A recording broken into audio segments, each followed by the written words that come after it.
অবস্থান করছি, সে আশ্রয়কেন্দ্র ইতিমধ্যে কানায় কানায় পূর্ণ হয়েছে। মানুষ এখনও আশ্রয়কেন্দ্রগুলোতে ধীরে ধীরে আসে। চতুর্দিকে যেদিকে তাকাবেন শুধু পানি আর পানি, থই থই করছে পানিতে। ভারতীয় উদ্যানের পানি এবং যে অতিবৃষ্টি অব্যাহত রয়েছে, সেই অতিবৃষ্টির পাশাপাশি সব কিছু মিলিয়ে বন্যা, বাঁধভাঙা মানুষের আর্তনাদের সাথে মানুষের আর্তনাদ আসলে বন্ধ হওয়ার নয়।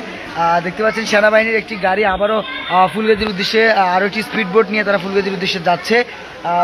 অনেক মানুষ আসলে পানিবন্দী হয়ে মানবত জীবনযাপন করছে।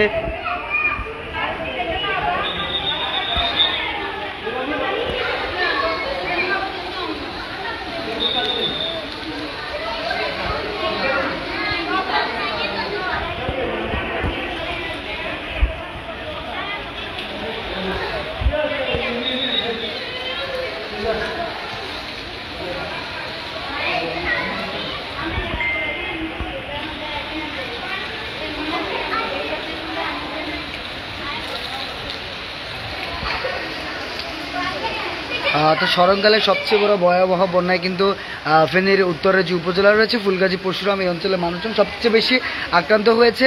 এবং এখানকার বিশেষ করে ফুলগাজী সদর ছাড়াও পরশুরামের চিথলিয়া সহ বেশ কয়েকটি গ্রামের মানুষজন কিন্তু এই বন্যায় আক্রান্ত। মানুষজন ইতিমধ্যে তাদের যে ঘরবাড়ি, বসতবাড়ি রয়েছে সেগুলো রেখে শহরের দিকে রওনা দিয়েছে। যেদিকেই তাকাবেন শুধু পানি আর পানি দেখতে পাচ্ছেন, পানি থই থই করছে চতুর্পাশ।